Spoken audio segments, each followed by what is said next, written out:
BNP chairman Tarique Rahman যখন দেশে এসেছেন তিনি স্পষ্ট করে ব্র্যান্ডিং করেছেন, বলেছেন সবার আগে বাংলাদেশ। এর অর্থ দাঁড়াচ্ছে যে আমাদের দেশের স্বার্থটাকে আমরা সবার আগে রাখবো। এখন প্রশ্ন হচ্ছে বিভিন্ন দেশগুলোর মধ্যে নিজেদের সম্পর্কে এক ধরনের অস্থিরতা আছে। ভারতের সাথে পাকিস্তানের, ভারতের সাথে চীনের, এখন পাকিস্তানের সঙ্গে ভারতের সঙ্গে আবার যুক্তরাষ্ট্রের নানা রকমের সম্পর্কে মেরুকরণ আছে। সেই ফিলটাকে মাথায় রেখে বাংলাদেশ তার স্বার্থটাকে সবার সামনে রাখবে, কতটা চ্যালেঞ্জিং হবে আসলে বৈশ্বিক প্রেক্ষাপটে? আমি প্রথমেই অভিনন্দন জানাই বর্তমান অন্তর্বর্তীকালীন সরকারকে যে তারা তাদের কথা মতো একটা চমৎকার নির্বাচন আমাদেরকে উপহার দিয়েছেন। দ্বিতীয়ত অভিনন্দন জানাই বিএনপি এবং তার চেয়ারম্যান তারেক রহমানকে, যিনি 17 বছর দেশে ছিলেন না, মাত্র কয়েকদিন এসে দলের দায়িত্ব নিয়ে আমার সম্ভবত মনে হচ্ছে যে বিএনপি নির্বাচন ইতিহাসে সবথেকে বেশি সিট পেয়ে বিজয়ী হয়েছে, 212।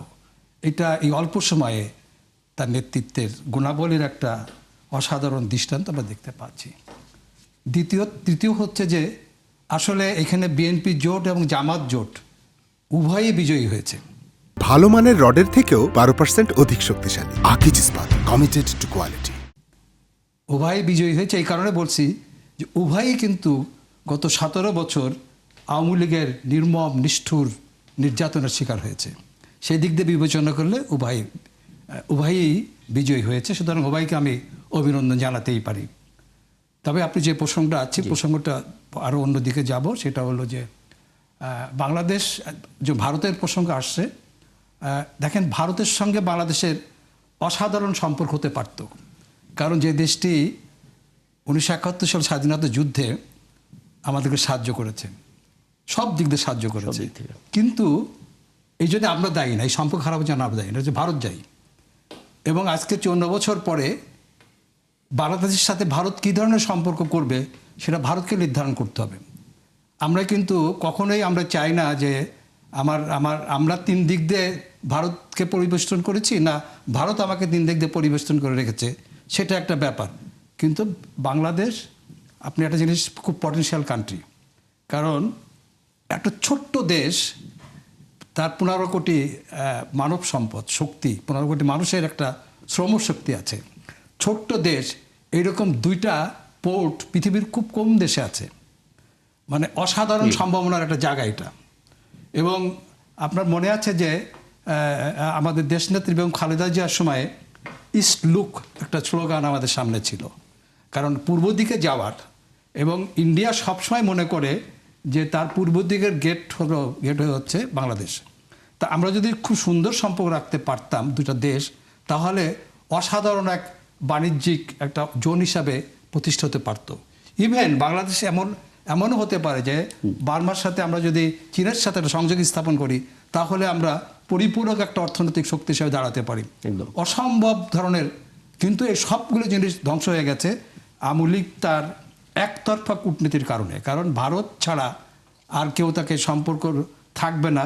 যেমন এমন একটা সময় আওয়ামী লীগের সঙ্গে আমরা দেখলাম যে রাজনৈতিকভাবে বন্ধু হলো ইন্ডিয়া, দিল্লি, আর অর্থনৈতিক বন্ধু হচ্ছে পিকিং। এইরকম একটা সরলতাপূর্ণ সম্পর্ক সে করে আসছে। যাই হোক, আমি যে কথাটা বলতে চাচ্ছি আপনাকে, আমি বলি যে আমরা কিন্তু জটিল ভূরাজনৈতিক পরিস্থিতির মধ্যে বিরাজ করছি। একদম। এবং পাওয়ার শিফটিংটা আমরা লক্ষ্য করছি পরিষ্কারভাবে।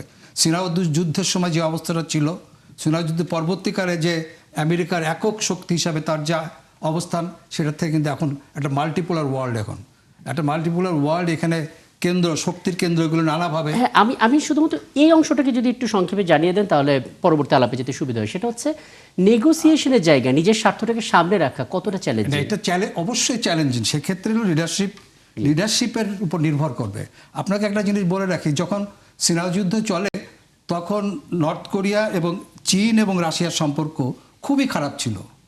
কিন্তু নর্থ কোরিয়া একই সঙ্গে চীনের সাথে সম্পর্ক রেখেছে এবং রাশিয়ার সাথে সম্পর্ক রেখেছে। এটা হলো লিডারশিপের কৃতিত্বের উপর নির্ভর করে। এবং দেখেন যে ভিয়েতনাম যুদ্ধে আমেরিকা লক্ষ লক্ষ টন বোমা ফেলেছে, কিন্তু পরবর্তীকালে কিন্তু ঠিকই ভিয়েতনামের সাথে আমেরিকার নানা ধরনের বাণিজ্য সম্পর্ক সহ অনেক ধরনের সম্পর্ক হয়েছে। সেটা ডিপেন্ড করবে হলো বিএনপি তার পররাষ্ট্রনীতিকে কীভাবে সামনে এগিয়ে নেবে, সম্পূর্ণভাবে নেতৃত্বের উপর নির্ভর করে। আপনি জানেন যে লিডারশিপই ডিটারমিন করবে যে আসলে আমরা এই সম্পর্কে কত দূর এগিয়ে যাব।